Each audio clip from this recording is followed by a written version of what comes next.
Podcast, you can't win. I touch black and whites just by stroking my chin. Tell Marva got a plan if he just sit in. And we can be the sons and thus fit in. Talking a good game, topics never lame. Conversations just the same, right before they left the brain. Seriously funny, but if you take us seriously, you end up smiling. If not, laugh hilariously. And every Tuesdays we're on the one, so stay in tune before noon. It's the Podical Sons. It's ridiculously funny.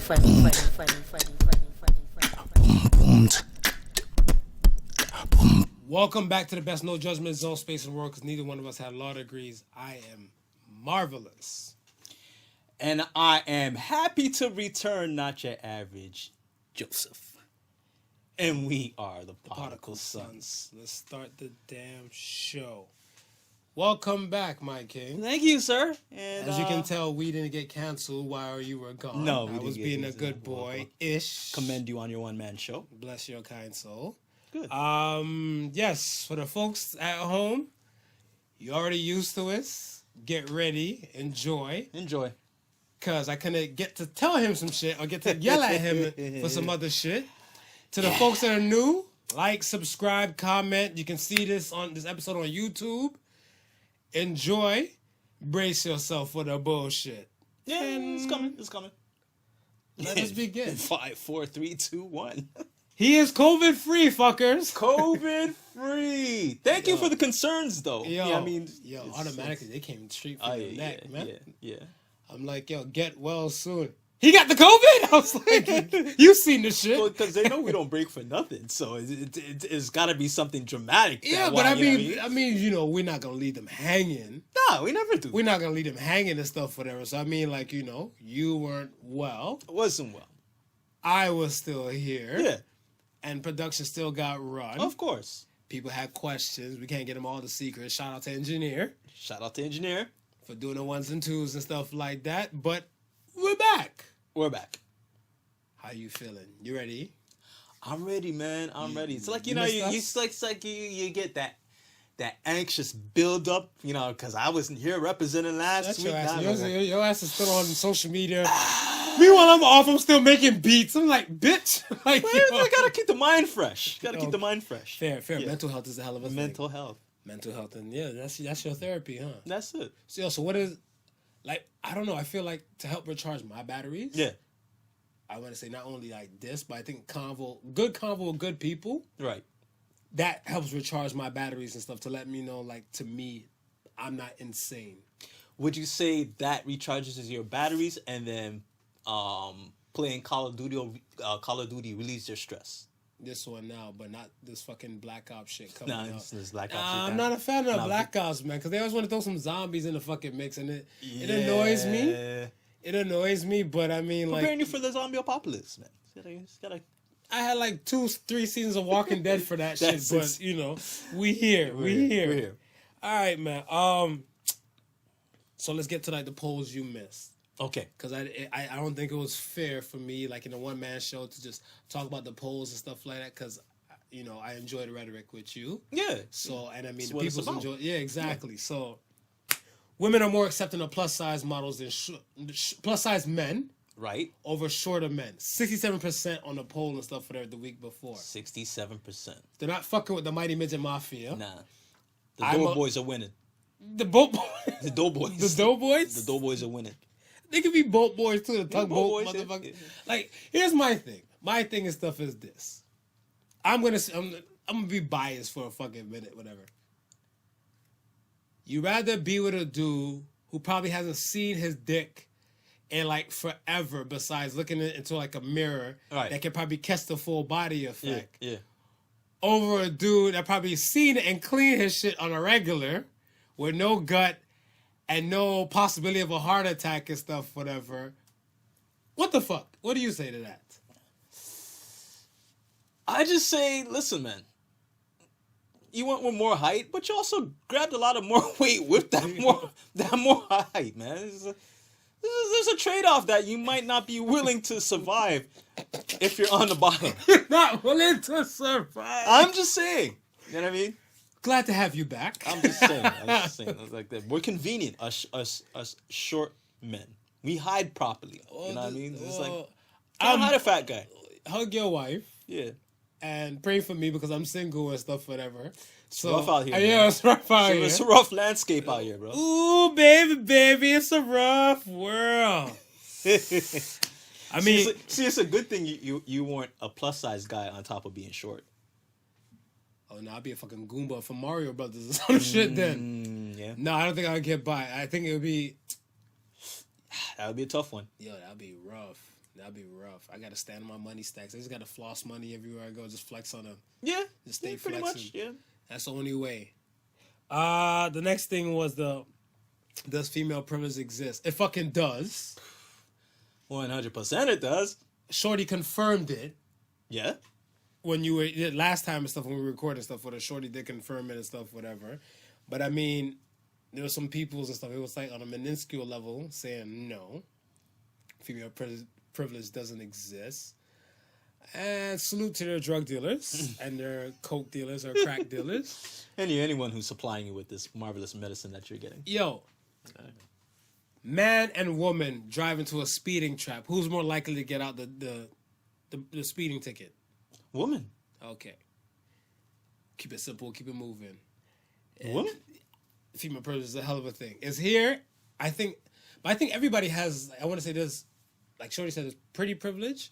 There's black privilege and stuff, whatever, as well. You're right. Right. Right? But I feel like a lot of times we don't really pay it none the wiser because we're so used to it. Yes. And I think that's when we don't pay it any attention and stuff, whatever. Like I have two white friends. Right. Who are their husband and wife. And they were pumping gas in a sketchy ass area and stuff in Buffalo. And they were kind of shook. So I'm like, you should have had some chocolate with you.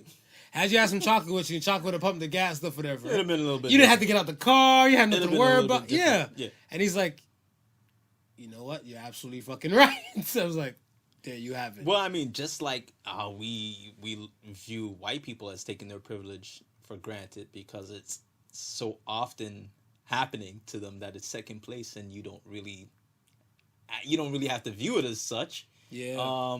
You're right. Just like just like us being in our element, yeah, we're gonna have some advantages over a set sort of, a set group. I mean, I think the example that was given out last week when we were sort of touching about this is basketball. What? You said your homeboy came in decked from head to toe. Head to toe. You know what I mean? Fucking dirtbag. Looking like he can ball. I thought he could hoop too. The assumption that probably looking at him is like, oh, he black. He probably ain't doing nothing else but balling. Automatically gives you that right to say, hey, we're good at basketball. That fucking guy pissed me off too. I'm like, yo, you get on another fucking team. If we play pick up again, you go on the opposite fucking team. Yeah, you're just looking good, bro. You're just looking good. See, I remember. Like, I know when it comes to white privilege and stuff, whatever, I was shook one day where I remember you gave your story about being pulled over and, like, somebody, like, the group of guy friends that you were out with is the one single white female, everything, and she was getting rowdy to the cops. Right, yeah. I remember I was leaving work and I was driving while black. I was leaving work. I was, like, at Weston and Lawrence. Mm-hmm. I get to, like, Weston and Lawrence and shit like that, whatever. They bleep me. So I had to go through the light. When I went through the light and stuff, whatever, one of my coworkers and stuff, whatever, she's a care coordinator. Like, she deals with, like, patient care and, like, patients discharge and shit like that, whatever. She seen the whole thing and stuff, me getting pulled over, because she was behind the cops. Right. And she's like, that's Marv's car. The fuck? This is when I had the gray Mazda. Okay. Pulled up, pulled over. She pulled up in the front, like a few cars ahead and stuff, whatever. So one of my other coworkers, black dude, he see me. I'm like, he's like, are we good? So I'm like, let's keep going, man. Yeah, don't make sense, two of us. Two blacks ain't gonna get us home. Yeah, two blacks ain't gonna get us home. Yeah. And then when she was there, stuff, whatever, before the cops came to the car and stuff, whatever, she's like, what did he do? Mm-hmm. He just left work. He's a good kid. I'm like, holy fuck. I'm like, yo, chill, boo. Like, yo, dip. Yeah. Just calm that shit down. Because they don't like when white people so vocal for you. Yeah. That turned them on. Yo, they had the cops aggy. The cops was feeling aggy and shit like that, whatever. So then, like, she's there. She's like, he just left work. They're like, man, could you get back in your car? I'm like, yeah, maybe you should tone it down a bit, whatever, right? I was about to name drop, but, like, I was telling him, like, yo, I'll hip you on and stuff with her. And she had another co-worker in the car who was black. Right. So I was like, you better not bring your black ass out the car, like, compared to this white lady and stuff. Let her use her privilege. But he probably sitting in the car like, oh, white lady, don't do that. No, let him go. So she was sweating. So then, like, when the cops and stuff was talking, they're like, oh, they sent my gray car to the Ministry of Transportation so that it was green. Can I open up the car door? I'm like, you can open up the passenger door. And they seen that, oh, it was still gray. I'm like, where'd you guys get this green thing? Because, like, even my ownership says gray. Right. So he like, oh, well, they apologize, but just go to the ministry and clear it up. I'm like, not clearing up shit. Because you pulled me over, you ran the plates and everything like that, and you found nothing. Yeah. So I'm like, it's driving while black and stuff, whatever. I'm like, because there was a shooting in that vicinity and stuff, whatever. I think like a week before. Okay. So I'm like, typical. You can pull over every black dude and stuff like that. But when they pulled me over and they realized I had like a button up, some khakis on and stuff, whatever, kind of fucked their world up because like not what we were expecting with a guy kind of with his seat kind of back.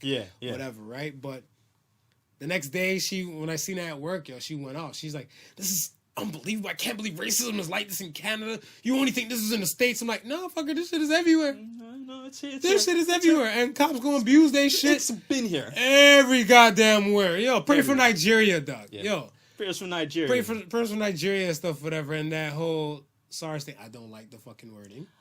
It's been throwing me off, bro. It's like and SARS because I. You know what the old SARS was. I know what the old SARS was. Right. And I had a window of this situation about a couple weeks ago. But when I started seeing, it's like, and you know how everything starts. First it's a story here, there. Mm-hmm. Then by the following week, it's everywhere. Mm-hmm. So now when I'm seeing this Nigerian SARS pop up, I'm like, oh shit. Another round of SARS came back in during COVID, and it's now hitting Nigeria during COVID. But then when I realized what they were doing, I was like, okay, no. They one of these is not like the other. They gotta pick another acronym for this last little bit here. It's kind of throwing us off, and it might kind of draw the wrong attention. Facts. To what you're trying to achieve. So nah, like I wasn't a fan. I was a fan because I was scratching my head. I was like, SARS. And then when I did my own research and stuff into it and everything, because I seen mad people online, social media, pray for Nigeria, thoughts and prayers and stuff to Nigeria. But I'm just trying to figure out what's going on. Right. What's going on first, whatever. So then when I kind of Google what I could Google, I have like 4 Nigerian friends I can call, like drop a phone call. Pick up the phone, one send button, exactly. Yeah. So one, I actually end up seeing and stuff, whatever, and then they were showing me like all what their family members were showing them and sending them through the WhatsApp and everything like that. And I was like, damn, that's fucked up. And like, you know, I'm not a fan of murder porn and stuff, whatever, but like, you know, to see dead bodies and everything and stuff, whatever, like it's still hard to stomach. Yeah. Still, for me, some people and stuff, they're jaded to it now, whatever, and they're like, it's like second nature to them now. I'm not. Yeah. I'm not at that point. Still and stuff, whatever. It's some videos I still haven't watched certain videos, just because I feel like word of mouth is enough. Yeah. I don't really gotta see it if y'all tell me. It's but then I used to think like that too. But then you got fucking broken telephone too. That's another thing, right? The broken telephone thing is always what scares me and stuff. A lot of times, because I know how people are. Yeah. And then I know for a fact, 1 out of 5 will do the research, and the other 4 will just echo chamber regurgitate shit they heard in the echo chamber and stuff. And I'm not a fan of that too much. And I think one of the things that I look out for whenever I see stuff like that pop up is usually you'll get the warning content. Like if it's a video and the video has graphic nature, you'll get that. It'll be blurred and it'll say, "Click on this." I'm just not clicking. Yeah, I don't need to. I don't click. I don't need to know. I don't click. Yeah. No. You're right. Yeah. When I see that, like that's a buffer thing. But then other people and stuff like this kind of let that shit. Other people just can't. They can't. It's like you in the cactus damn plant, man. You see that shit, you can't help but punch, man. I have a problem. Yes, I know. I'm seeking counseling for it like 3, 4, 5 years down the line to fix my issue. I got a thing for cactuses. Is that the reason why you moved the one in the studio? That's the reason why I moved the one in the studio. You're a bag of shit. I'm trying to like, save. Yeah, I'm looking at trying to save one finger at a time. I'm like, where is the cactus? I don't even see the fucking cactus no more. One finger at a time. It was therapeutic for me. Okay. But no, like we digress and stuff, whatever. But like, yo, thoughts and prayers to Nigeria and all they're going through. But real talk, that's every police. I feel like that's policing everywhere. Yeah. Like, yo, they're just gonna abuse their power. Most abuse their power and stuff for that. But I guess the difference between here and there and stuff is that like their body tolls and stuff will rack up because I want to say their leaders don't really give two shits. Right. Compared to like here where we have to answer to a more humane aspect and stuff, and people will give them the static. Yeah. So it's not just a black versus white issue. It's a policing issue. It's a policing issue, and I think, and you raise a good point. The fact that it's happening over in Nigeria and probably not getting the attention as it should get is because there's no rallying cry of racism that's being driven behind it. Correct. You know what I mean? It's like the police brutality is happening here. Police brutality happens everywhere, right? But the fact now that is so racially tense here, it's almost like they're using that as a kind of driving force behind it. Correct. Nah, without the racism, you're still gonna have that police brutality, and it's like I said, it's happening. It's not only happening, by one set of nationality to a next. It's a lot of times it's white on white, it's black on black, it's Asian on Asian, it's wherever they seek authority. Yo, come to think about it, you're right, because even like Hong Kong, when they had their whole thing, I think with their protests, and then like Spain, when they had their whole, is it Spain or Greece? I think they had their protests about like the schooling and universities and all that type of stuff, whatever. Yeah. And the cops was beating the shit out of them. It was people that wasn't even protesting. And they were getting nightsticks in the dome. Anytime you have people who are in a position of authority, who can easily abuse that, right? That's what we witness. We witness that. Yeah, absolutely. I see a lot of people and stuff that are doing ones and twos and stuff for the Nigeria thing. My question to you is stuff that, do you like should the people, let's say even the North American folk, should they focus on trying to save Nigeria, or just are they giving awareness to Nigeria? I think what they have at this, there's probably not much that they can do from here. So probably the best thing, or the only thing that they can do at this point in time, is raise awareness.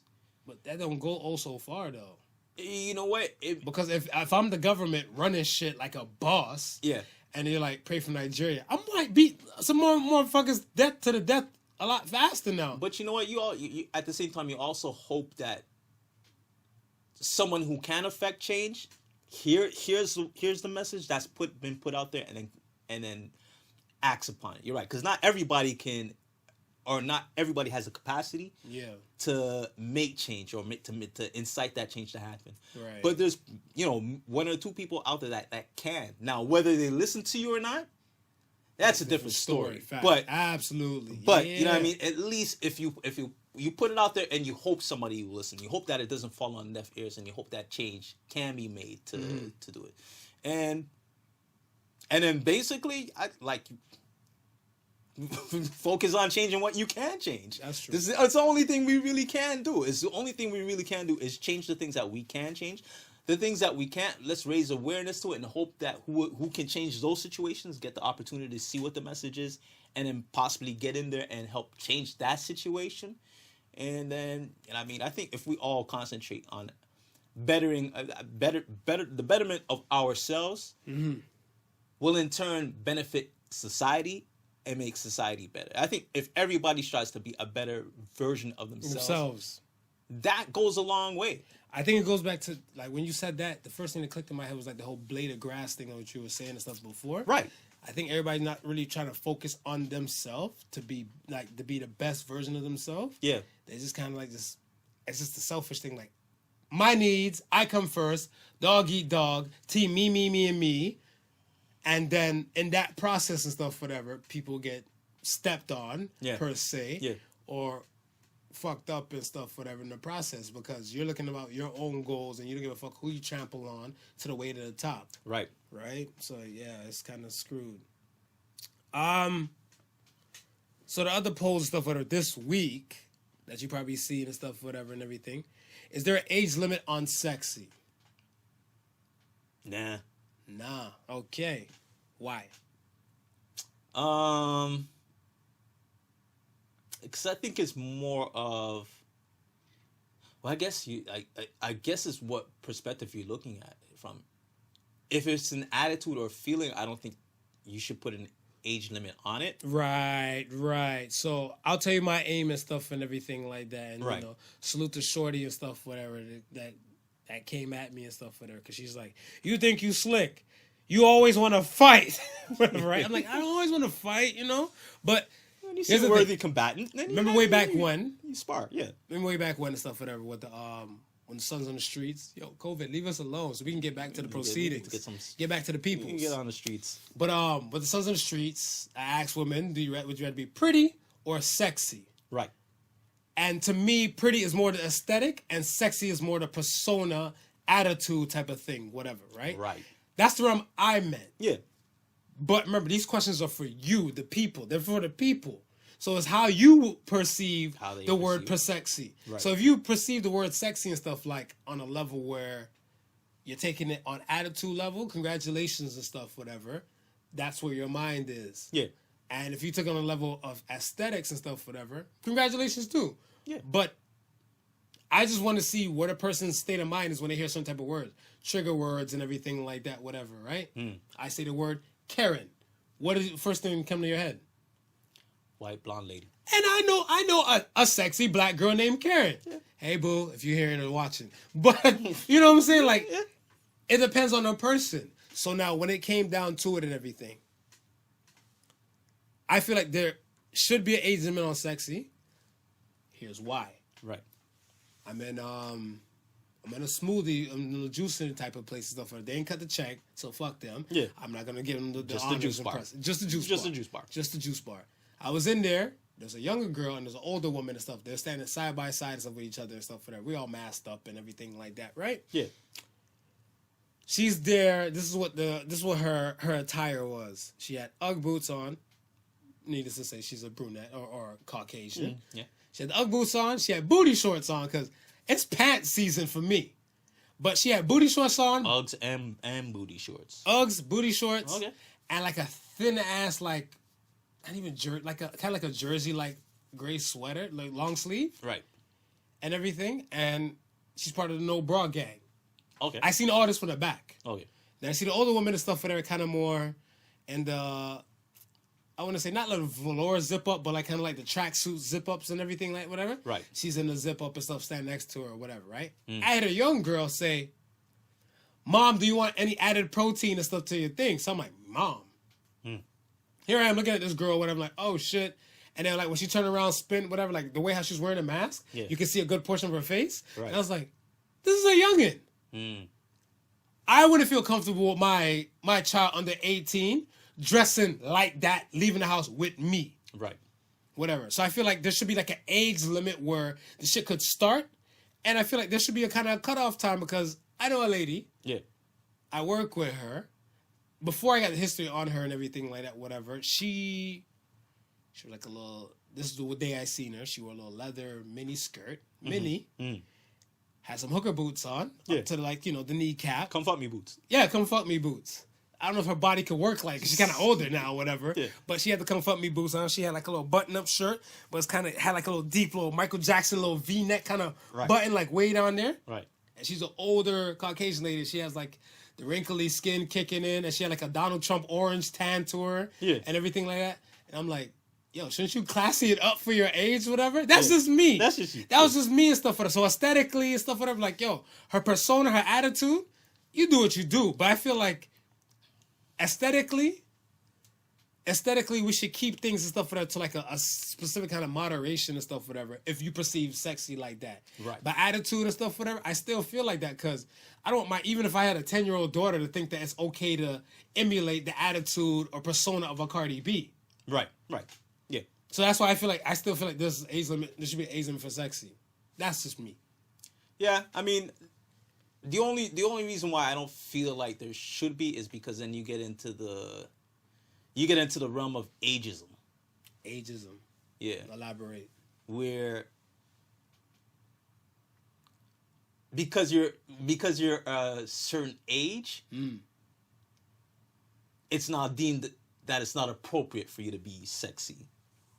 Or just like you said, you're in a situation where now you should be dressing classy or you should be doing this or that and the third.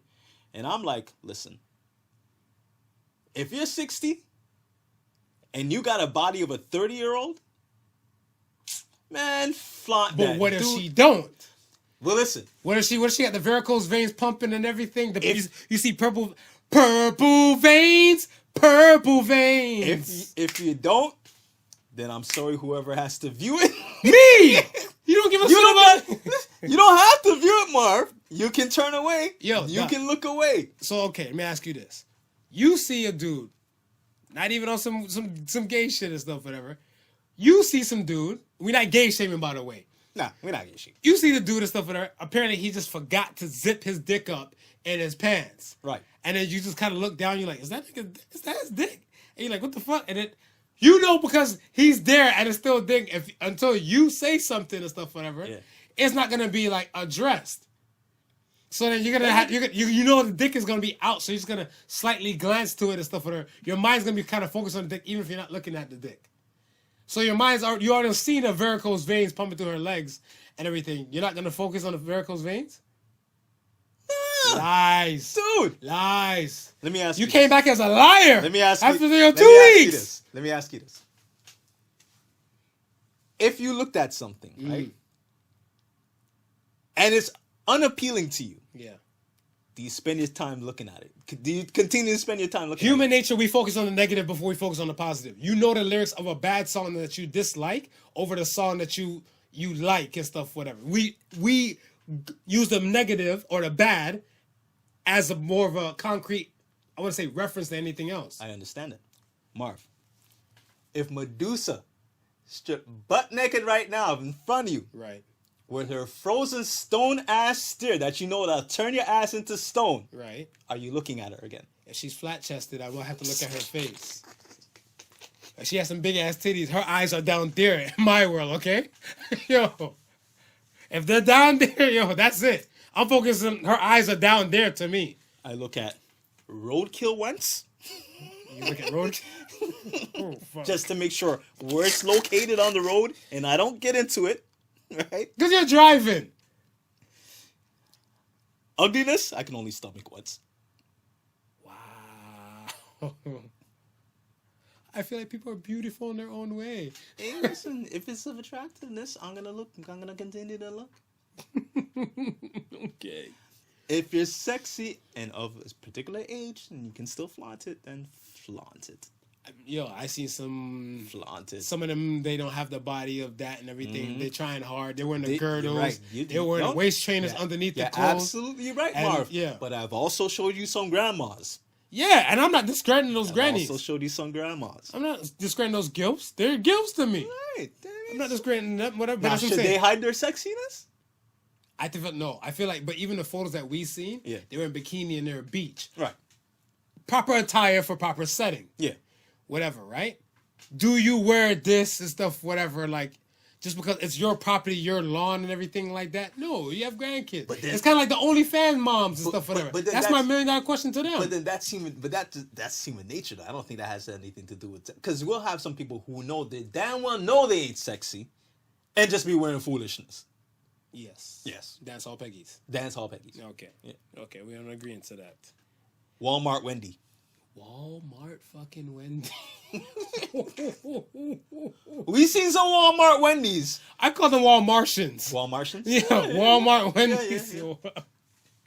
Walmart, yeah. Walmartians, yeah. Yeah, but like I said, Shorty and I, we had that convo and stuff. And like I said, it's a persona. My main thing is sexy is persona. And I just don't think the persona and stuff, whatever, should go so far into the young realm. And I feel like you can feel confident and you don't have to be sexy. Like, I guess, aesthetic wise. I agree with you there. I think the problem is that not even us, but I think society has lowered the age of sexiness.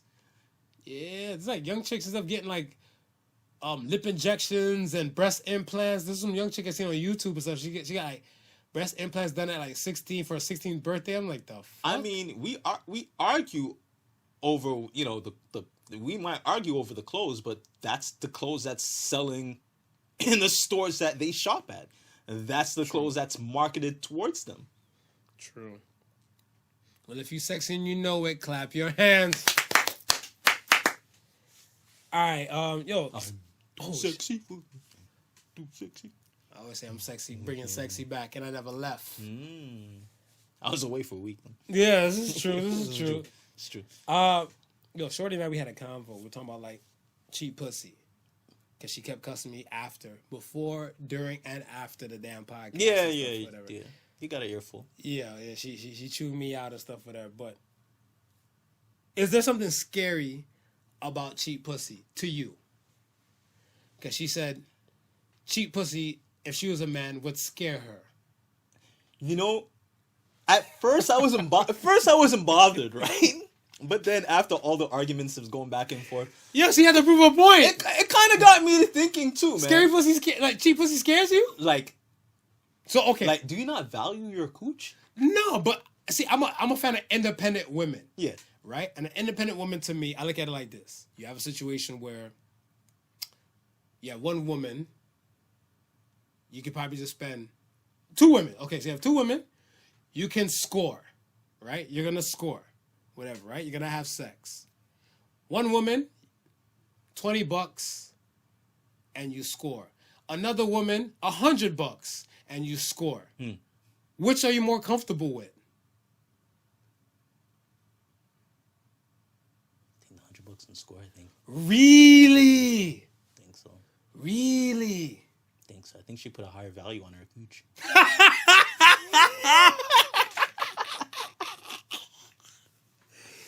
Out the gate, you come out swinging, huh? Listen. We didn't even go nowhere in the podcast yet, and you just come out swinging. Yeah. My man made a post. I think it was today. I actually read it, right? Yeah. He's talking to this girl, right? And she asked her if he ever paid for a prostitute before, right? Yeah. And he was like, yeah, he paid. I think he said he paid $75, right? Mm-hmm.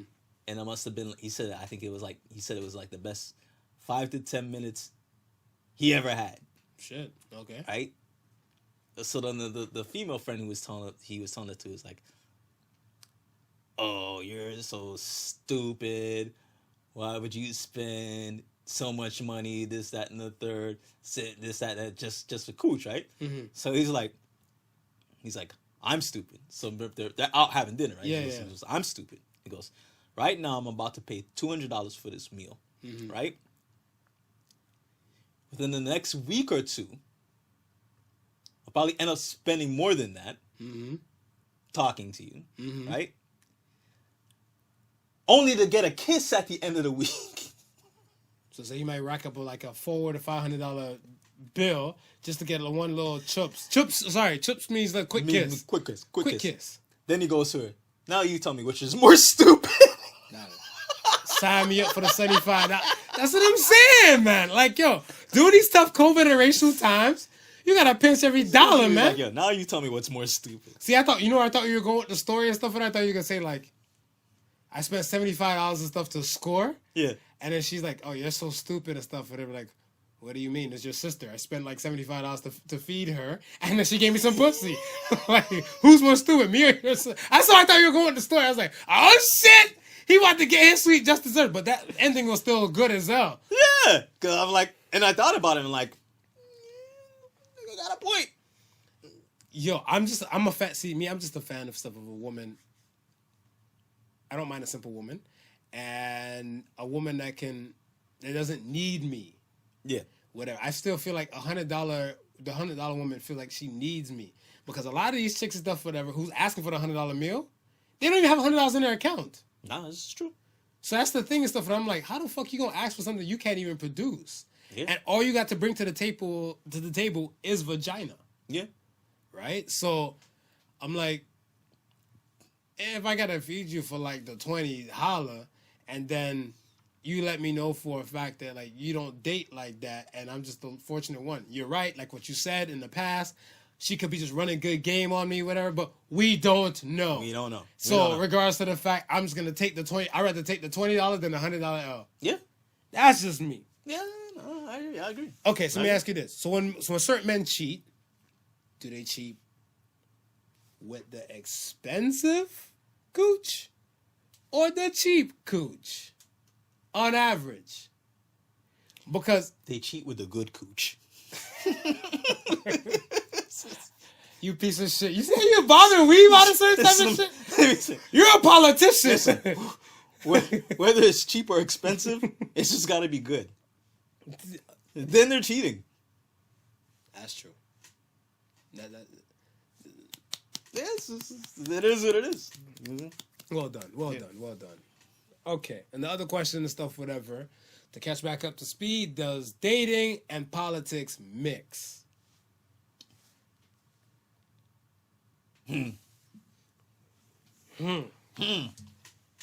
See, okay, with me, I said no.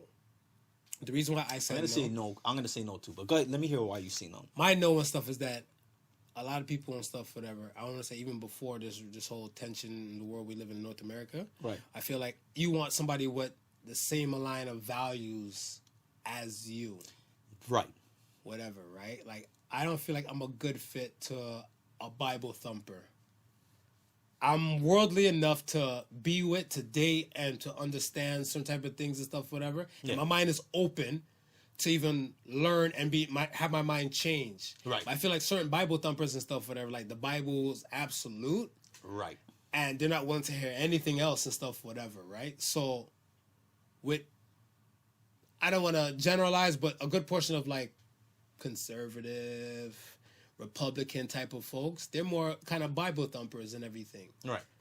I have gay and lesbian friends, and like in the Bible and stuff, whatever, two man and man should not lay together and stuff. That's abomination and stuff, whatever, right? Right.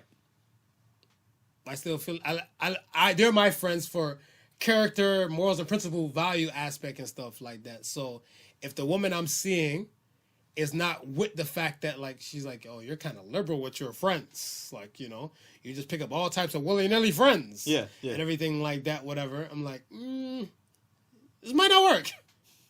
This might not work. Like I consider myself centered, so like straight the aspect of politics and stuff. I'm not saying I'm full Democrat, full Republican. Yeah. Sometimes I rock independent. Like it, whatever I'm going through at that time when it comes for me to be at the poll and stuff to ask what's good for Marvin. See, and I'm similar in that regard. So it's not like, yeah, I answered a post with this the other day too. For me, I have no brand loyalty. Okay. I'm not going to vote liberal because they're liberal. I'm not voting Democrat because they're Democrat. I'm not voting Republican because they're Republican. Yeah, but some people are like that. Some people are brand loyal. And I'm like, we can't do this. Is why we're losing. This is why we lose. And we talk about this all the time. Yeah. Asians and South Asians, they're only loyal to who's going to help them win. Yeah. That's it. Yeah. That's a fact. That's a big fact. That's it. Like, I approach this thing as I have friends on neither side. What are you doing in the next 4 years? What are you doing in the next 4 years? Does that align with what I'm trying to do in the next 4 years? Okay, I'm gonna rock with you. Yeah, that's it. We're not friends. Your ideology works for me. Yeah, for the next 4 years. Yeah, I'm good. And then but even it was so funny too because I'm looking at like the dating apps and stuff, whatever. You know, I'm out here, and on Bumble. Yeah. On Bumble and stuff, they ask you, like, you know, they have like a little, I want to say a bootleg, not a bootleg White House, a bootleg like Lincoln Memorial. Right. And they ask you and stuff, they say like, are you moderate? Because they're concerned about politics. Yeah. Are you conservative or like neither and stuff like that? And some people and stuff, they're kind of like pro and for that, whatever. I'm like, I don't think a dating app needs that though. But then again, but like I said, it's the values, because some people are like, I need you to have conservative Republican values like me. Otherwise, this shit is gonna go to shits. And you know, it's funny because I was about to say that. I said within America, I mean, but we're here. There's so the political view is so strong that you probably might need a question like that on a dating service.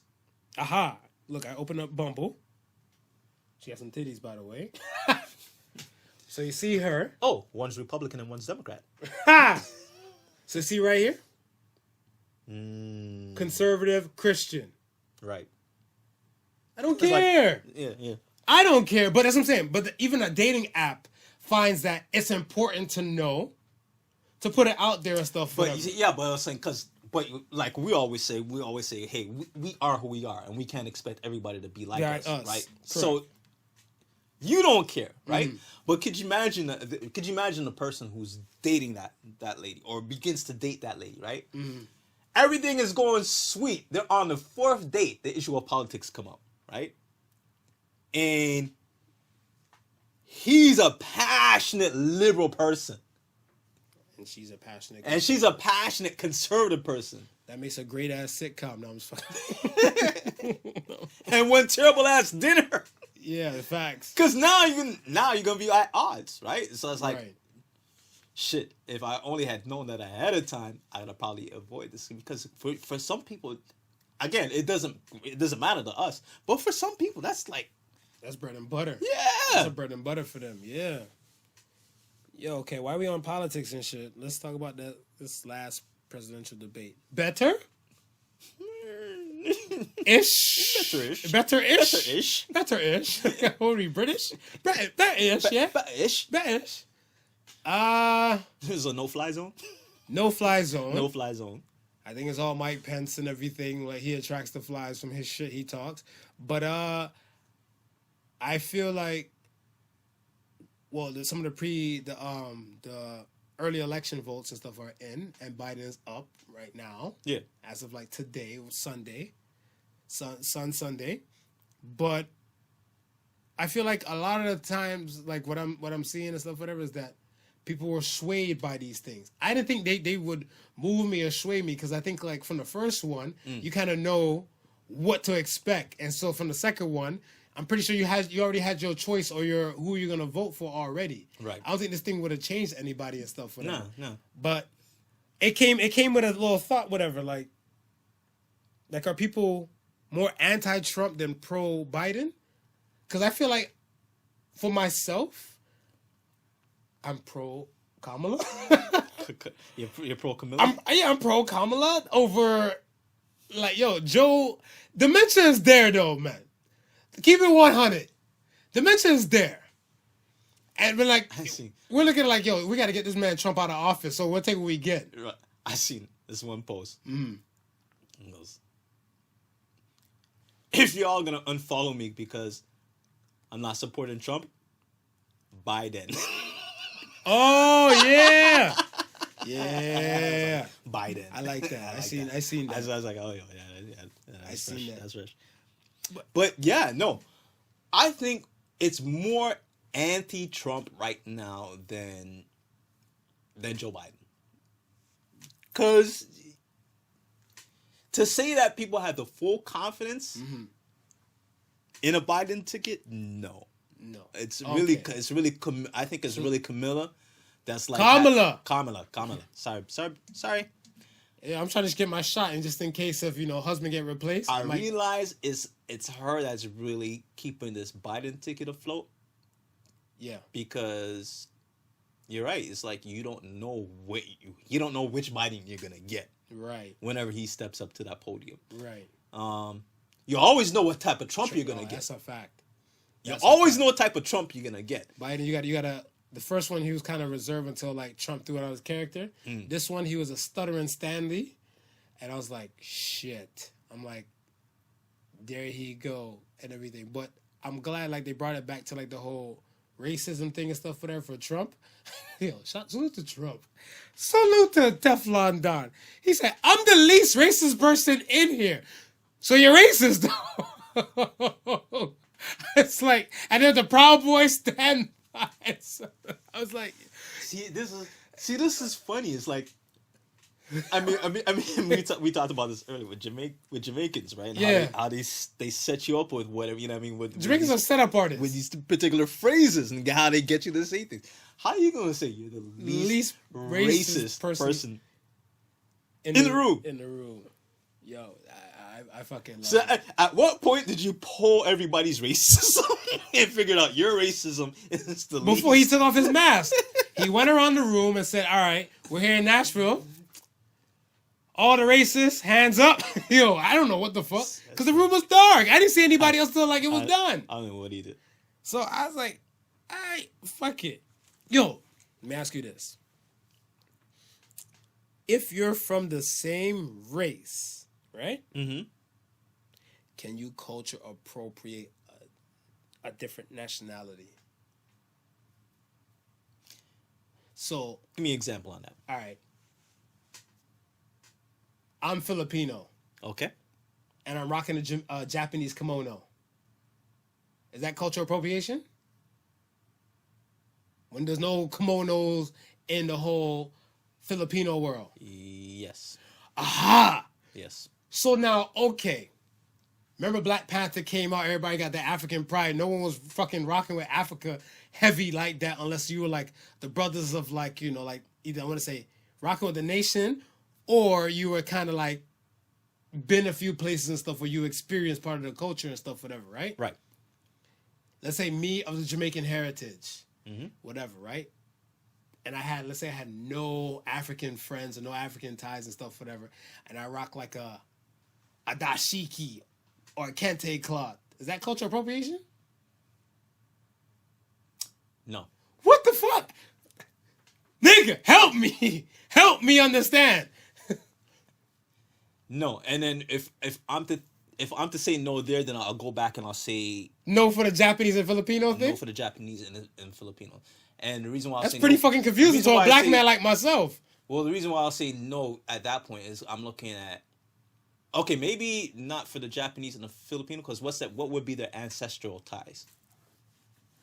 They're both Asian? What do you mean? So what would be their would we trace them back to Pangea, one continent? Like, we're not chasing them back that far. Well, I'll be Afrocentric Asian at that point. You're goddamn right we are.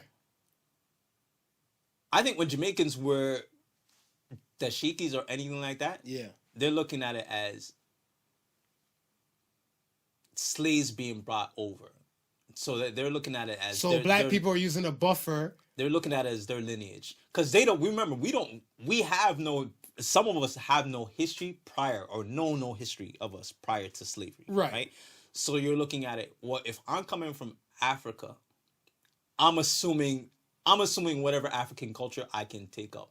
You know what I mean? Okay, but you're born in let's say whenever you're about your wits, whatever African culture and stuff or country you're in, even if you have no heritage and stuff, you're gonna adopt when in Rome, do what Romans do.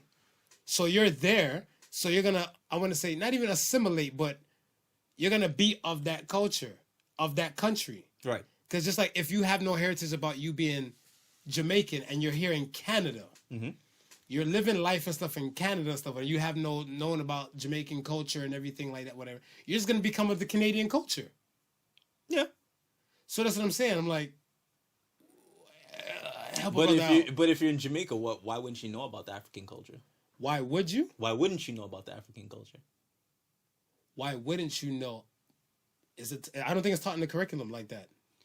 No, but even if it's the people that I ask, but even if it's not taught in a curriculum, right? Because, I mean, African culture is not taught in a curriculum here, but I know about it. Right. You know what I mean? Then that's through personal research or anything like that.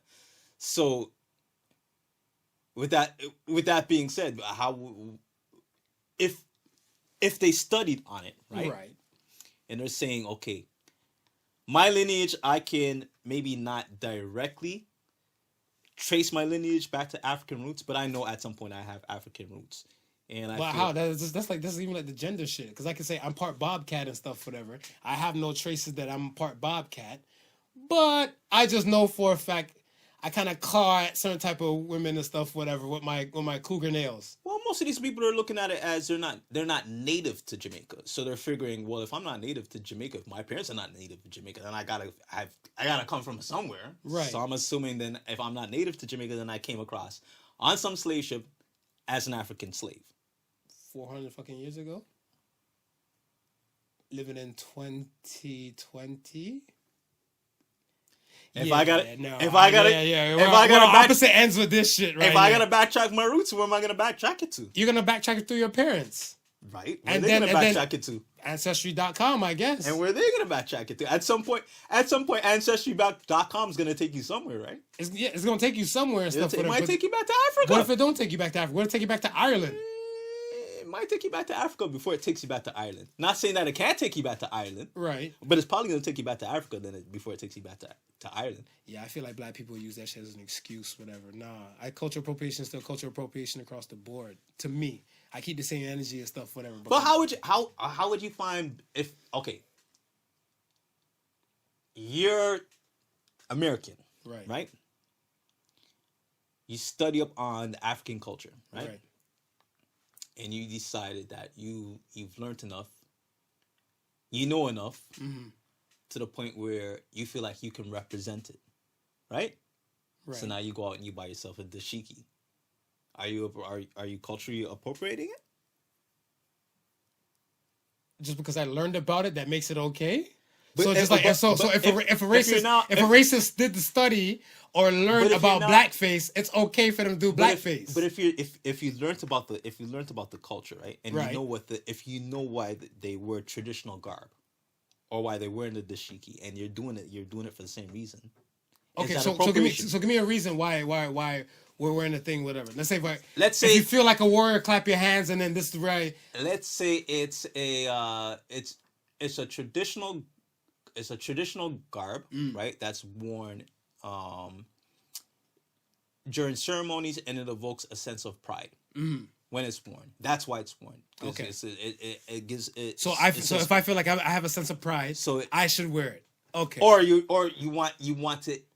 You maybe not you have that sense of pride, or want to exude that sense of pride, or want others to know that you understand what this means and this is why you're wearing it. Okay, so the context. Okay, I get. Yeah, that I can run with. Right.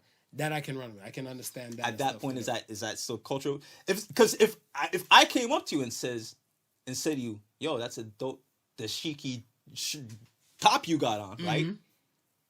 Then you turn around and proceed to give me the history that can take off this, that, third, and give me all this knowledge about it. I can't look at you and say you're culturally appropriating it. So if I was a white man and I gave you all those same facts and stuff, whatever, that means I'm not cultural appropriating. No, but I've never said that. I've never said that about a white person. Okay. I've always said that. I said if you are into a culture, a specific culture, then it's appreciation. It's not appropriation. Beautiful. I like that. You reined it in. You got extra profound and shit. Yeah. You know what I mean? You came around like stirring in soup. Well, sometimes I have to run from your bullshit. You chasing me around the room. Yeah, I just want to make sure we treat this shit like Tom and Jerry in this motherfucker. I just want to make sure. No, this is exactly what I'm saying. Like, if you study up on that culture and you genuinely find an interest in it, then it's appreciation. It's not appropriation. Rachel Dolezal, if you see this YouTube of me, you appreciated my culture. When you leave your man, come holla. I mean, what was her real biggest problem? Her real biggest problem is that people thought she was mixed, and she did nothing to clear that up. Right. You know what I mean? I don't think it's the fact that she does black hair. She knows the appreciation of black hair because she's a hairdresser and stuff, whatever. Now, she want to do good for black people. She understood. She did African American studies in university, so she learned about the damn culture. Yeah, but black people, they shot that shit down. They shot it down because she didn't clarify the fact that You know what I mean? Like, I'm not black. You have people assuming that you're black, and then you played the role. I mean, yo, the other day I had my chain tucked in and stuff, with my button up and everything. Had my hat on. Somebody looked at me like, "Yo, are you Dominican?" I'm like, I played baseball back in the day, you know? so I kind of ran with it. You might have to bleach like Sammy. I mean, yeah, not the Sammys though, whatever. You know, like the other dark-skinned Dominican baseball players and everything. Yeah. And then like somebody looked at me and stuff, whatever, and they said like, I guess my nose is not the typical black, quote unquote black nose. Like black people are a monolith. Yeah. I'm like, I'm pretty sure both my parents are black. I seen both of them. Either or I needed my own ancestry.com test. But I'm looking like, are you part Indian? How'd you know? Fuck it, I'll run with it. If it benefits me in the long run and stuff, whatever, what the fuck? That's my privilege. That's your privilege. That's my privilege. That's your privilege. Yeah. It's your right. Bless your heart. Your right. You get me. See, it's kind of hard to run the show solo dolo without you. I know, but you did a good job, like I said. Thank you. You did a good job. You ready to get pissed off again? Just piss me off, man. You fucking chase me around the room. Yeah, I'm not done chasing you, man. I missed you. All right, let's go. Let's go. So, okay, Jeffrey Toobin. He's a lawyer. He was on a Zoom meeting. You heard about the notorious Zoom meeting and stuff with her. He's a CNN law analyst. Yeah. And he works for New York Times. Yeah. And he was fired. Fired. Not suspended. Fired for jerking off during a Zoom meeting. The whole world went in uproar. Now, I'm not pleading defense, but I say this all the time. So, okay, if I'm 35, let's dial this back 5 years. When I was 30, I always said, I don't trust any IT men over the age of fucking 50. So, right? So I'm 35. If you're an IT guy, you're over the age of 55, I ain't fucking with you. I don't think you know about these computers like I might know about these basic ass computers and shit. They basic to me. You have to relearn some shit. Whatever, right? This man is 60. Okay. This man is 60 now, whatever, right? They took a 10-minute recess during the Zoom. He opened up Pornhub, whatever. I'm hoping Hub. I'm hoping Hub. X videos is still kind of complicated for me to navigate. That's your shit. I don't know. They got good quality porn. It's categorized very well. It's categorized kind of well, but the Hub I'm kind of used to. That's my go-to. That's your go-to. Creature of habit. So he had whatever internet browser opened up for thing, whatever. He has his laptop there. They took a break.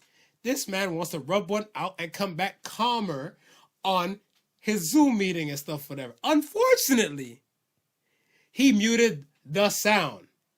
He didn't mute the video aspect. They seen him mastering his own Bayesian. Master of the baiter? Yeah. They were in an uproar, and they shut it down, and they called him out, and they fired him. Since then, he's issued an apology to his family, his wife, and to the people and stuff that were in the Zoom meeting, and he said he apologized for the embarrassment and stuff like that. Do you think he deserves to be fired? You know the first thing that came to mind when I heard all this? All I want to do is zoom in your boom, boom. Yeah. Just make me nut. That's fucking fire. That's fucking fire. I might fuck around, go home and sing that shit on my drive. Just make me nut. All I want to do is zoom in the boom, boom. Just make me nut. To the young folks listening, go listen to Rump Shaker and then come back to the podcast. Yeah. Pause this, go listen to Rump Shaker, and it'll make all sense. The whole Zoom tie-in. It'll come back in. It'll come back in. It will come back in. But yo, I feel like he should be reinstated, man. What do you think he should have been fired? Maybe firing would have been.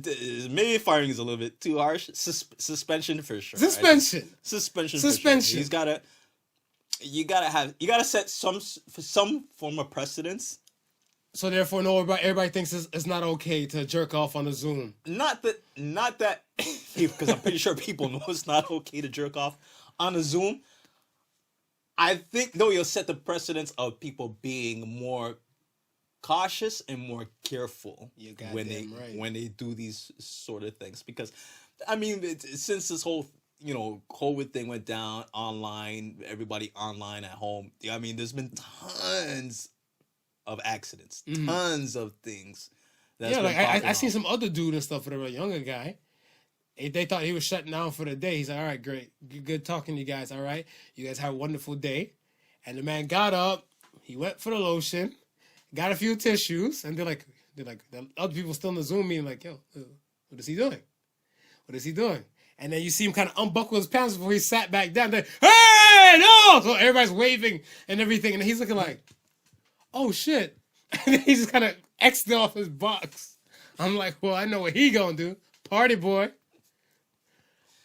I feel like I said, a 60-year-old man, I don't expect he or she, to know the technology and stuff like that. No. And accidents do happen because, like I said, the sound was muted, so he assumed he probably killed the whole thing. Me, I would just X the whole fucking box. Yep. And hope for the best. Oh, yeah. It's a lot of these people have been sent home to work with just like the basic instructions of how to get the computer up and running, how to get an image happening, and how to get your microphone to work. True. After those 3 things are taken care of, they've been pretty much been left to figure it out by themselves. I know, because could you imagine like some people and stuff, whatever, like they might have had like their class and some shit like that, whatever going on. Yeah. And when they're done their class, they're like, fuck, I'm gonna take a nap. And some people just feel comfortable getting naked and sleeping like in their bra and panties or their boxes and shit like that. And the prof is like, what the fuck? Yeah. Hey, sending emails, whatever. Turn your webcam off. Turn your webcam off. No, they're so used to not even having to have to use these things. You turn it on once, you're not remembering you actually turned this shit on. Yeah. Keep it real with you. I was kind of figuring stuff. I'm like, yo, I went back and I was trying to see him like, yo, which woman kind of brought him to that point? Or he already had the tabs waiting to go. Yeah. Because it was a 10-minute break. Yeah. And whatever you do in your 10 minutes, that's your business, right? It's your business. That's your business. Let's say you say, fuck, you're going to go to your car and stuff, whatever, and knock out like a 7-minute nap. You set your alarm and timer and stuff, whatever. That's your business because you're still within the parameters of the 3 minutes of walking back. It is your business. I mean, the only real issue that did this guy in was because he had his friggin' cam still on. He was a cam soda. He was the cam soda. He was the cam soda. Oh, poor guy. And that's the only issue. Come on, man. Listen, right now people are having a smoke. People are drinking drinks. What? People are watching TV. People are doing a whole bunch of shit while they're working. I seen somebody. Home. I know somebody and stuff for a fact, whatever, right? A friend of mine and stuff, whatever. I think she kind of works at sometimes some later time stuff, whatever, from home. Yeah. And everything. And she has her ashtray behind her with already a lit blunt, right? And then on the other side of the laptop, there's like a glass of wine. I was like, what the hell? And then so she's like, I left the door open for you and everything. And whatever. So when I walked in, this is great. All right, well, I'm shutting down for the night. You guys take care. I'll see you guys tomorrow. Bye. Boop, boop. Close the laptop. Light up. And I was like, yo, damn. I'm like, you couldn't wait? She like, couldn't wait. I fucking smoked before that last meeting. Listen, I was man. like, see? Before this the whole COVID thing even went down, man, and people were working from home. This is the foolishness they was doing. Listen, I remember one time I went and visited my boy Swift, right? And this is a few years back, so this is before anything that started jumping off. But he was working from home, so when I got there and shit like that, dude was he kicked back. He was in I went back down to the basement where he was, and he was in his lazy boy recliner, chilling and so forth like that. So he was talking and so forth like that, and he was like, "Oh, Smooth, hold on 1 minute." Hello, Swift, or you know what I mean, whatever his name is, speaking. I'm like, I look at his mind like, motherfucker, you working? And he look at me back and he's like, it's like, I'm looking at this dude taking calls, and in the middle of the call he's taking, And I said, wait a sec, but no, you've been smoking all this time. You got his, his joint right here. He got his glass of liquor right here. And he's fully reclined. I fucking love it. He's fully reclined. I fucking love it. In fucking boxer shorts. I fucking love it. Relax. Working. So this is it's nothing new, man. Yeah. It's nothing new. We just got cameras on people. That's all it is. What would you do different from back then now in this pandemic time? Like if you knew the world was going to be like this, what would you do different now? I would have bought up all the webcams. I would have bought up all the webcams as possible. You ain't even fucking lying. Dude. Yeah, I remember somebody submitted a question about the 2014. Mm-hmm. If you go back to 2014, you're right. Webcams and Zoom, I'd buy that shit. I would have bought up every webcam imaginable. Fuck. Yo, Marv. Remember when I first told you that I wanted to go to a 3-camera setup? Yeah. And I was looking into the cameras at the time. Mm. So at the time when I was looking into all of that, the camera that everybody, or the webcam that everybody was using, was the Logitech C920, right? That was the one that offered the best picture quality, the widest angle, and everything. So that's what everybody was using. So at that time, this was, I want to say, a month or two before China made the announcement about the virus. So this is like, I want to say the September. So this is September 2019. Yeah, around there. Yeah. Right? I was on Amazon looking for the cameras because I had to buy 3. So I figured if I go to Amazon would be the cheapest place where I'd be able to probably get the best deals. Right? At the time, going on Amazon and looking at the cameras, they were $79 a piece. Okay. Right? This is the Logitech C920. Here comes the pandemic. Right? About like 130? Now, I wasn't even looking at cams at this point because I figured, okay, we'll get to it when we get to it. Right now, we're doing good with the 1 camera angle, that's that, and the third. Fast forward a few months, right? Mm-hmm. Now it's time where I'm revisiting the issue, and I'm saying, okay, let me go look for these cams now, right? Mm-hmm. Not one Logitech C920 could be found. Yeah. Not one Logitech C920 could be found. Majority of the Logitech cameras could not be found. Then, besides that, the high-end webcams could not be found. If you did manage to find a C920, $299. Why not? For 1 cam. What? And markup, baby. I was seeing anywhere between $250 to $300 for the 1 cam. That was when I first looked at it, was going for less than $80. He who hesitates in war, he who hesitates is lost. Bruh. If I know today, if I knew then what I know now. The cam. Webcams. Webcam. So, okay. I'm at work. I'm talking to a nurse practitioner. We having a little convo. Mm. Before I enter the scene or that department and stuff, whatever, I have my mask. Masks are a mandatory thing inside buildings and stuff in Ontario. She's like, thank God you're wearing your mask properly. So I'm like, yeah, this is a regular. Why it was good. She's like, some people piss me off. They wear their mask like it's a chin strap and everything. I'm like, yo, calm down. And then, it threw her out of character and everything. So I'm like, are you shaming these people and stuff because they don't know how to wear their mask properly? She's like, for Christ's sakes, there's videos online. They could just look before they leave their house. I'm like, yo, are people out here quarantine shaming people? Do you quarantine shame people and stuff, whatever? Nah. For not following the rules? Nah. You know people who are. I know people who are. Yeah. Oh, yeah. Yikes. I do it whenever I see Atlanta and Florida on social media. I feel like they don't give a fuck. And listen, man, it's getting crazy out there. Did you seen the video of the one lady on I think it was a TTC bus? No. So one lady, she got on the bus, right? She wasn't wearing a mask. All right. Right? They were asking her to get, I think the driver was asking her to Put on her mask? or exit the bus, right? Oh, yeah. Okay. So she wouldn't do it. She wouldn't do it. This, that, and the third. So now this one dude started shaming her. Just like I was saying, this whole thing, right? This whole shaming and so forth like that. And I think it got Wait, is this a spitter? Yes. Oh, it got to the point where yeah. she couldn't take it no more. And then she spits on the homeboy. Yeah.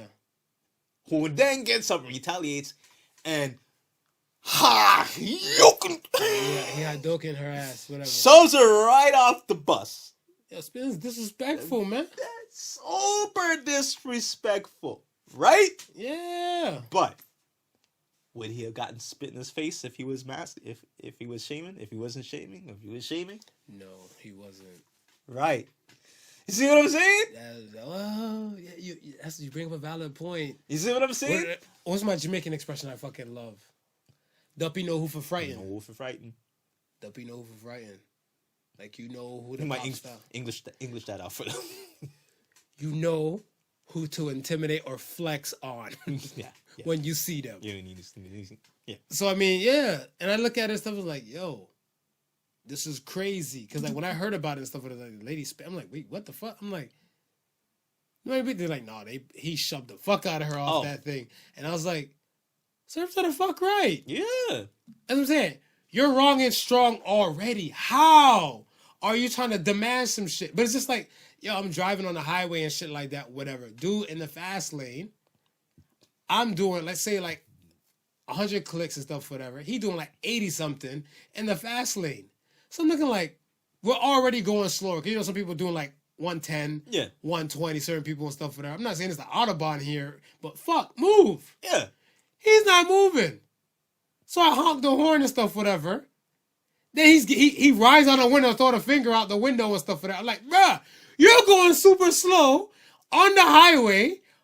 In the fast lane. You're wrong and strong, but you want to cuss me, act like you're right. Yeah. People like that piss me the fuck off. Oh, so annoying. Something's like, dude, that how you driving slow in the passing lane? I move over so we can pass you in the passing lane. Facts. Although I think one day I got a middle finger from somebody. I actually fucking laughed. I had to laugh. Yeah. I laughed at myself. I'm going to Cleveland one early ass morning, leaving Toronto, going to Cleveland. So I said, I was too tired to do the drive the night before. Right. I said, you know, I'm going to leave work, do some laundry in any case, and just hit the road and stuff when I'm ready. Yeah. I just got lazy. I'm like, you know what? Fuck it. I'll go in the morning. So I set my alarm and stuff for that. Hopped in the shower, threw my jogging, my jogging fit. I'm like, I'm going to hit the drive. I'm on the QE. So before I get to the QE and stuff, whatever, before I get to the QE, I'm on the 427 South. I'm on 427 South. It's about like dusk, whatever. It's about like minutes to 5 or after 5 and stuff, whatever. And dude's doing the same slow shit, whatever. And I'm looking like, what the fuck? So he see me, like I'm kind of all close on him and everything, like whatever. Yeah. He switches lanes because he knows dark, pitch black, dark as shit, whatever. You're me. Yeah. I'm him. He turns on his inside light, holds the middle finger, not even turning his fucking head because he knows I'm going to look at him like, what the fuck? And once he seen that girl, I went past him, he just turned off the inside light. He's like, I don't go, fuck who you are? You're going to see this finger in the dark. You're going to get this finger. And I just like, I applaud your villainy. I applaud this shit. I got a finger. I think it was 2 weeks ago. You got a finger a few weeks ago? Check this out. So I pull up to I pull up off my street. I'm pulling off my street, going on to one of the main streets here, just out here, right? Right. So no, I'm getting ready to make a left-hand turn onto the street, right? Mm-hmm. From the left-hand direction, there's a car coming, right? Mm-hmm. Now, I got enough time to make this turn, right? Right. But you know some assholes, how they just want to like drive like it's like the Fast and Furious and they auditioning for Tokyo Drift. Yeah. So I'm like, the road is super clear. This man is like, he's bucking it, right? So I'm like, okay, I see that you're bucking it, but my car got a little pep too. So I know that I can pull off and make this turn before you get down there. So that's exactly what I did. Because this motherfucker had to slow up now. He was vexed. He decides now he wants to give me the fucking... I'm like, dude, you're doing 3 to 4 times the speed limit. Yeah, I can't fuck with Brampton. 3 to 4 times the speed limit. I pull out in front of you. You gotta slow up now. Now you gotta slow up to the regular speed limit. Yeah. You want to be pissed off at me. Yo, girl told me and stuff, whatever. I told her, I'm like, yeah, you know, I'm recording and stuff and everything. I'm gonna head back to like my neck of the woods when I'm done and everything. So she's like, oh, you're gonna come see me? I'm like, sure. I'm gonna go see her. We beatbox for a minute. Yeah. And she lives in the vicinity and stuff, whatever. So I'm getting ready to leave and stuff. And check. Call me when you get on the highway so I know you made it on the highway safe. I'm like, the fuck? Don't you mean I call you when I get home? She's like, you don't know this land like I know this land. People get in the fucking car accidents. They drive like they're fucking auditioning for Fast and Furious and everything like that. And I'm like, okay. Get in the car. I drive. This guy made a left-hand turn, like, and to turn in front of me, 'cause I'm going straight. And I look, I'm like, but my lights are fucking green. Did he run the fucking light? Yo, I put 2 hands on the steering wheel. I tightened the fuck up. I did a Hail Mary behind the wheel. So I hit the highway. Hey! Did you jinx me? I was like, yo, I'm on the highway. Safe. Yo, I was like, no, I'm not fucking with these peoples, man. No, it's a wrap. They're nuts, man. They're crazy, man. All right. Let's get to some real shit.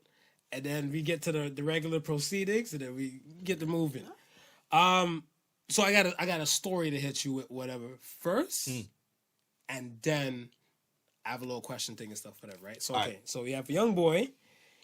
He bullies classmates and stuff, whatever, in his school and stuff out, I believe in Cali. Okay. He bullies his classmates and stuff, whatever. He's poor shaming them. He's poverty shaming them and stuff, whatever. Because this kid, his parents is well off. They buy like Balenciaga this, you know, but the finer things, whatever, right? Right. So he's poor shaming other kids and everything like that, right? And young man, mom got wind of that from the teachers and stuff, whatever. So she decided to take things in her matters in her own hands. Right. She took back all his high fashion and his expensive clothes, and she bought him stuff from like the thrift store and stuff like that, whatever. FYI, thrift store, they still have some fly shit too. Oh, hell yeah. I went to a thrift store one time and stuff like that. I seen fucking phone posits in this bitch, okay? Mm-hmm. Phone posits that cost fucking $300. Mm-hmm. Phone posits and stuff was in this bitch selling for like $45. Miss me with that. Anywho, she buys him, like, she changed his whole wardrobe with thrift store things and stuff like that, trying to tell him stuff like, you know, some people just have to do what they can get. Right. And everything like that, and you shouldn't treat them any less different. She drives a normal Porsche Cayenne truck.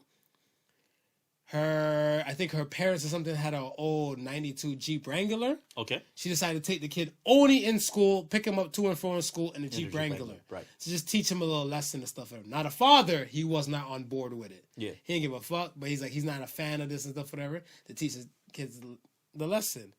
But I start looking at this stuff, I'm like, as a child, did we take our parents for granted when we were growing up? Because most of the time, the parents give the kids things that they never had. So did you feel like you took, you know? No. No, you never took your parents for granted? No, because I was not that kid where my parents gave me the things that they didn't have. Interesting. And I think probably... They probably never had TVs, though, but they make sure that you had a TV in the house. No, but you know what I think it is, too? I think me being the last child, I think I was in a situation where I benefited from what worked from what didn't work with the previous children. Gotcha. So you were the trial baby. No. I was the baby. You the finalized one. I was the baby that you could get everything shit right. Right. I mean, you made all the mistakes because they did all the trials with the older ones. Right. So by the time it came to me, it's like there was no looking to spoil me. Right. Right. And there was looking to instill certain things in me probably earlier than they probably look to instill in the other kids. Right, because they probably realized that, shit, we should have taught said 16-year-old this, and said, since you're 8, whatever, like, we fucked up on a 16-year-old, let us teach the 8-year-old. Right. Gotcha. With that, with that kid, I think it's kind of. I mean, it's kind of unique. I don't know if you would say he takes his parents for granted. Well, I don't think he knows how much these shits will cost. Exactly. And so that's why my thing and stuff, he thinks this is second nature. Right. This is second nature and stuff like that. I'm fly. We have high price and expensive shit. Right. And this kid not. So it's like, my parents bust their ass or work hard or whatever the fuck to get the things and stuff like that. It sucks your parents didn't. Opportunity is one thing and stuff like that. And like, situation. Like, you could be born in a family full of wealth. Yeah. And you could not be. Yeah. So I still feel like the kid took advantage and stuff whatever of like his scenario. Not saying that it's not a privilege and stuff whatever, like in his world. Mm-hmm. But you don't have to shame people in the process. And the fact that the mother was still, like, I want to say, took it to that level to try and teach him a lesson. I feel like she was a humble person enough. Of course. With her resources and stuff whatever to try and teach him this lesson. Well, I mean, it's,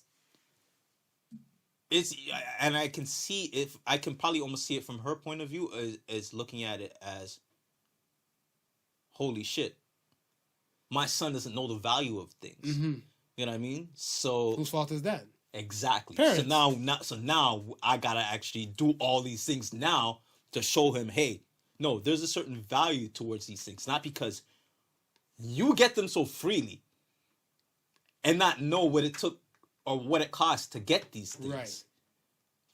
Makes it so much easier for you to turn around and look at somebody else who doesn't have it. Right. And shame them for not having it. But that's what I'm saying. From the kid's point of view and stuff, whatever, he took all this shit for granted. Yeah. Same thing with his parents. Yeah.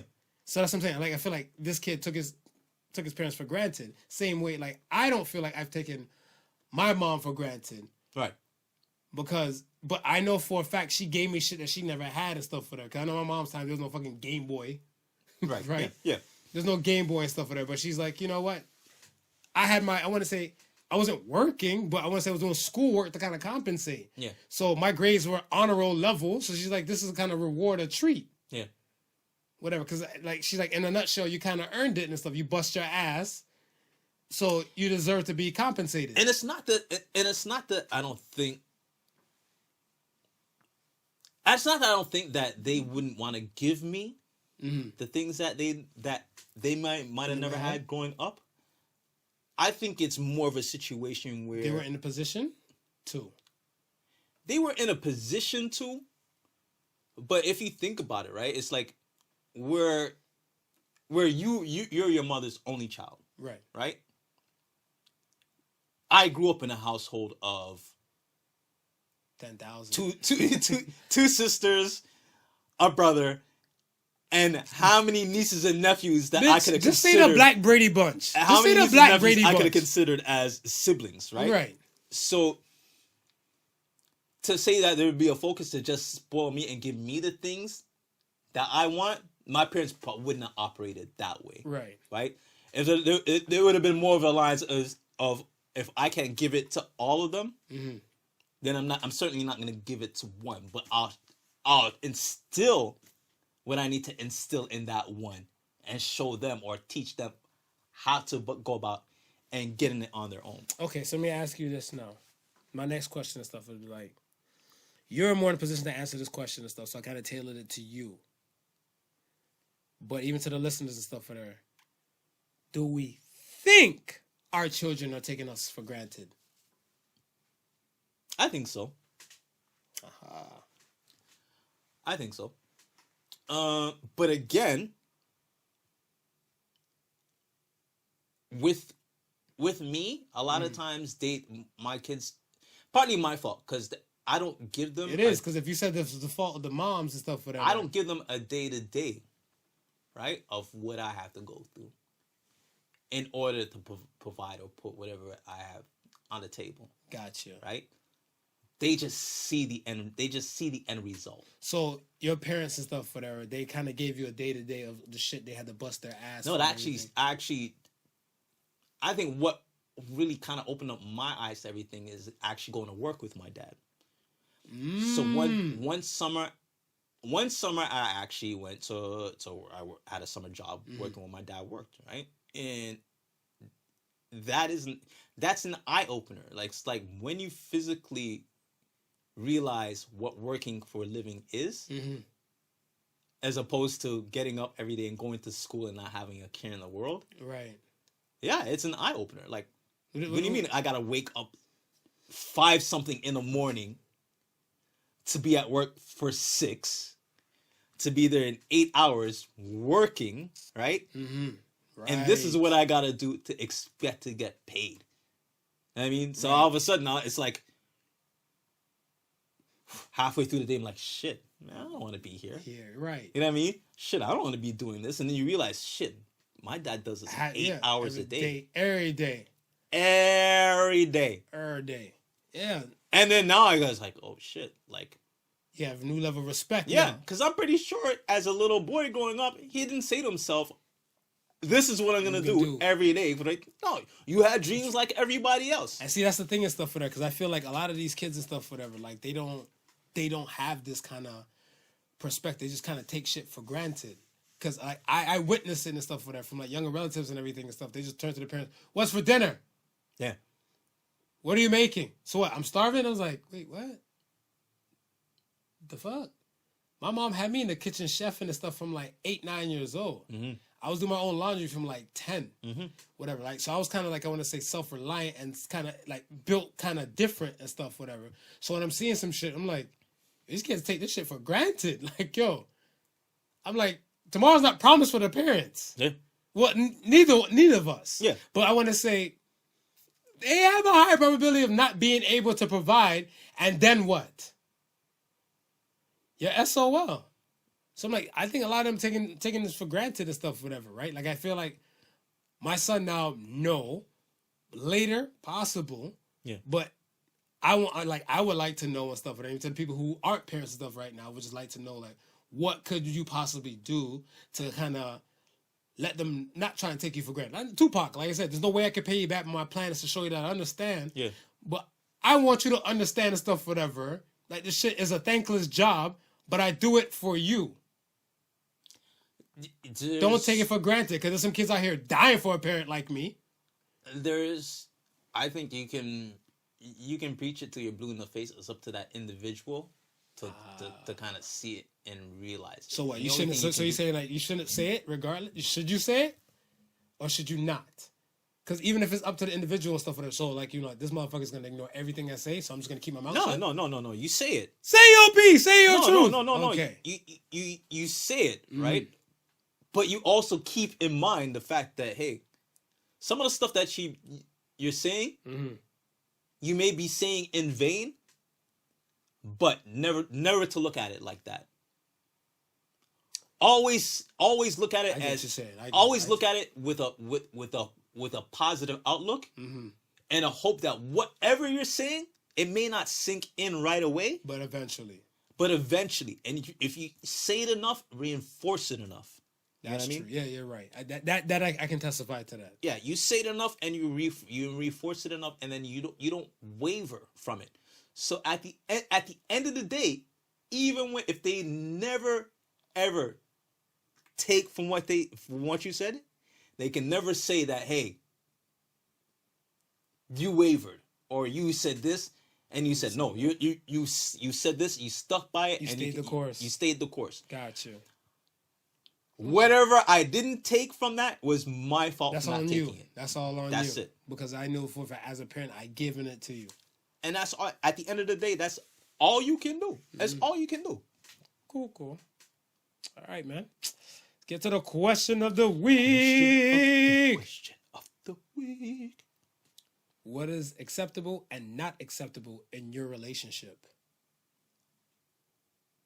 Don't use my toothbrush. That's not acceptable. It's not acceptable. What's acceptable now? What's acceptable? You can wear my shirt. I kind of like when women wear them. Yeah. It got a little sex appeal to it. Yeah, that's acceptable. Yeah. What's not acceptable to you? Not acceptable to me is no loyalty. No loyalty is not acceptable and stuff, whatever, to me. Yeah. And what's acceptable to me, I want to say, is quality time.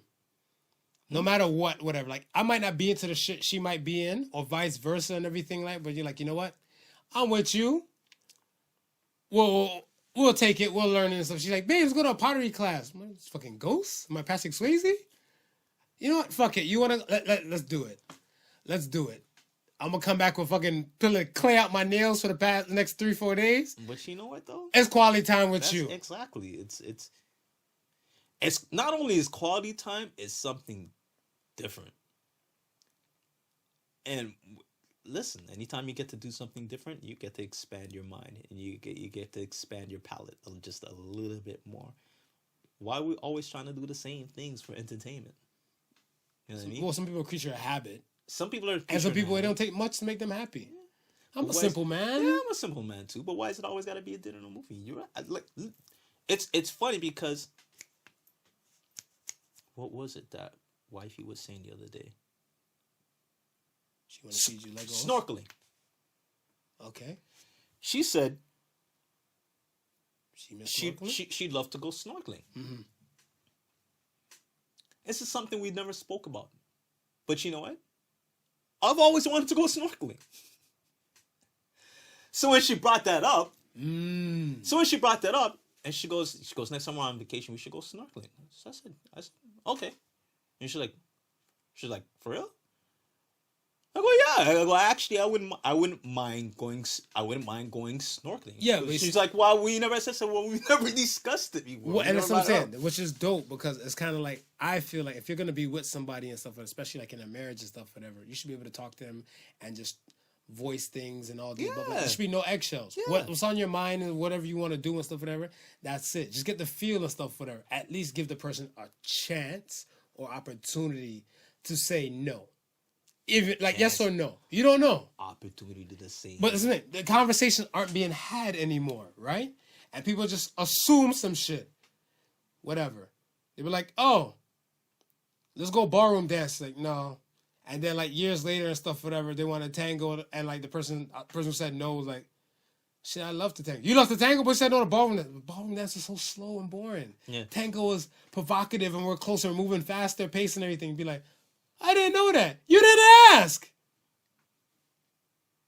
Yeah. Okay. Yeah. All right. Set them off with the Ask the Sons. First Ask the Sons for this week comes from Sincerely Shawnee. How soon does a man know he is ready for marriage?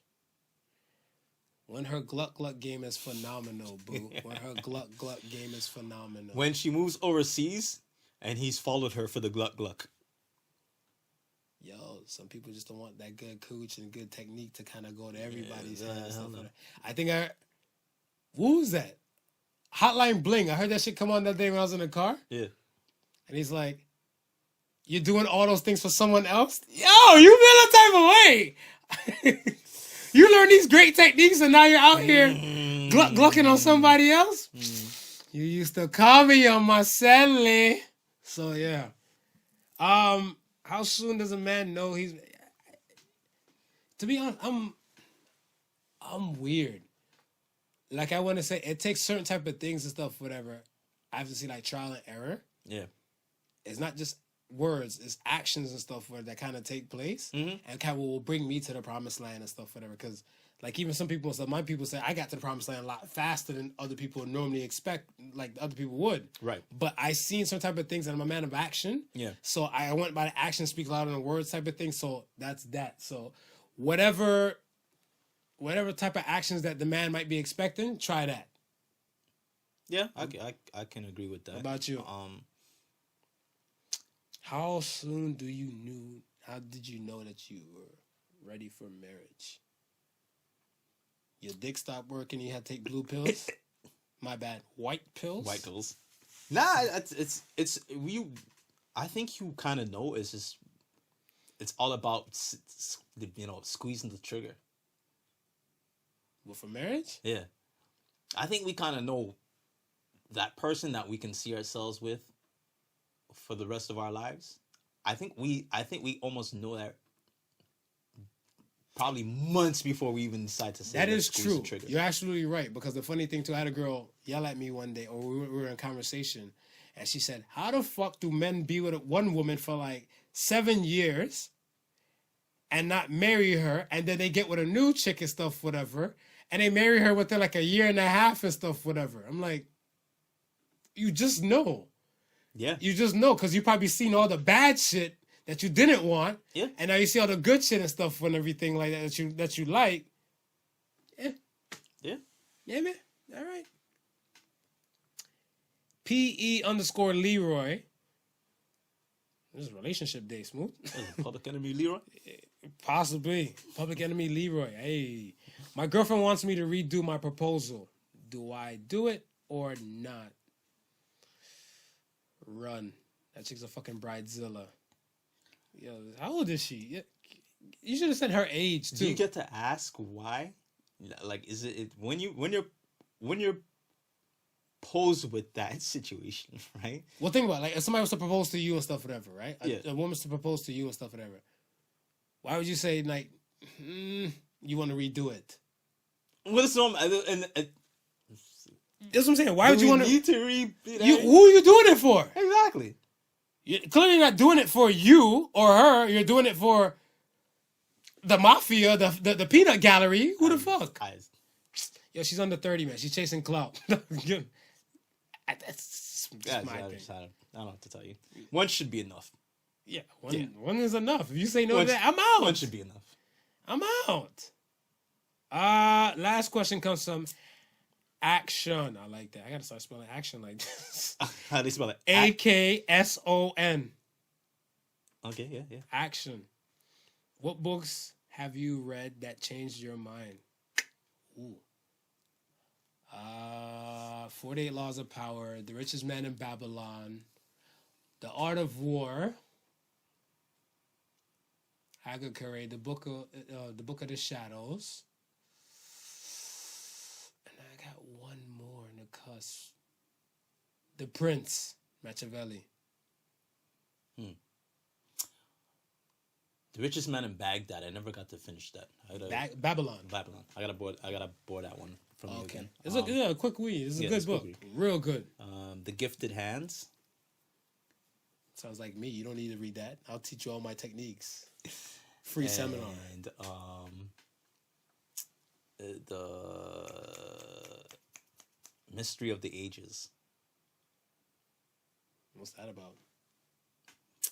It's how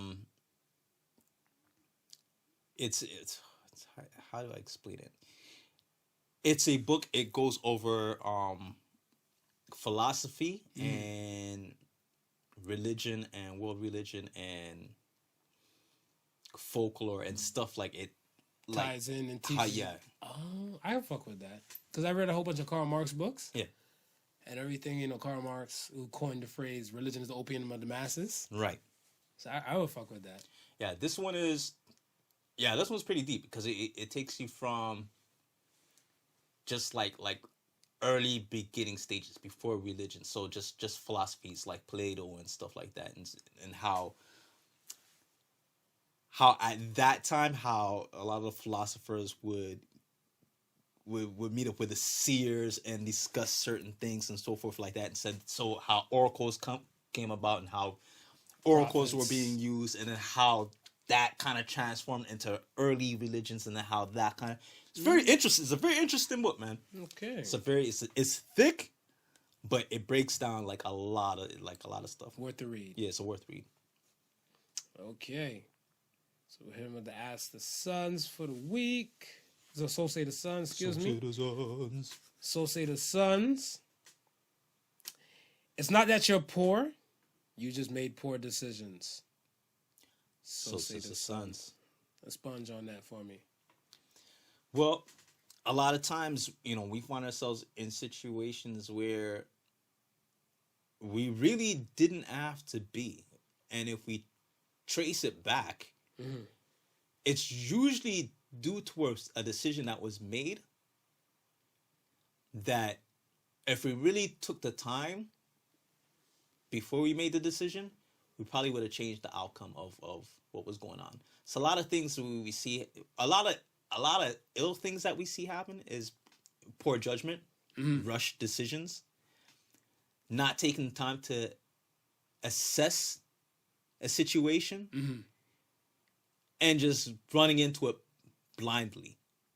See, when the first time when you said it, or even when I said it just a while ago and stuff, whatever, I want to say, I looked at it on a monetary type of thing first. Yeah. Right? But then it's an overall thing and stuff, whatever, because when you're saying you're rich, you don't have to be rich monetary. Exactly. Like, even like a Scotiabank, like, you're richer than you think. Bitch, I know how much money I put in this damn place, whatever. I know I'm not fucking rich. But yeah. But then again, like, when you look at it like that, it's decisions. I feel like us as people and stuff, we tend to sell ourselves short, and we just make these rash and brash decisions. Exactly. Right there, the moment, whatever. Like, I have a friend, he has fucking dreams like Martin Luther King, whatever. And he'll make a decision right now, take his ass to bed. He's like, I feel like I have to take this back. I was like, bitch, take a deep breath before you assess anything and stuff like that, whatever. Like, and before you make these big brash decisions. Yeah. Like, it's okay if, call me crazy, but I look at it and stuff as like, if you have to make a life-changing decision today, one night of sleep won't kill you. Won't kill you. Won't kill you. No. And then come back and then deal with it and stuff for the following day. Yeah. Whatever, right? If it's not there the following day, it wasn't meant for you. Never. The end. Listen. Anytime you're in a business relationship or you're watching on TV and somebody like that, and you always see them given contracts, it's never looked at and signed right there and then. Nope. It's brought home. It's mulled over for a couple of days. No, I disagree. There's sometimes stuff where people get hustled and stuff to sign a shit impromptu right then and there. But those people though, it's poor decision. That's a poor decision. I feel like life is not, you don't get what you deserve, you get what you negotiate. You better negotiate. You need a day to look over this fucking thing. Exactly. And just walk. Exactly. If you sign right away, that's the poor decision you made. Facts. Right? Because you're right. You didn't have to make it. You could have easily went away and say, hey, okay, I'm going to look this over. I'm going to countless times, I'm going to look this over. I'm going to get my lawyer to look this over. I'm going to look this over. A lot of times they want you to sign that shit right away because there's shit in there that they're hoping that you bypass. Incentives and all some extra shit. You bypass. All right, look, so if you sign right now, we'll give you 2 free cookies. Not 1 cookie, 2 free fucking cookies. Yum, yum, eat them up. That was good. We're good. Once again, man, thank you for listening to the Podical Sons. Remember the difference between genius and stupidity. And genius has its limits. Peace and love. Y'all be safe out there. Ain't nobody out here mass shaming and stuff for them, especially not my black ass. Peace. Peace. The Podical Sons with Not Your Average Joseph and Sofa King Marvelous.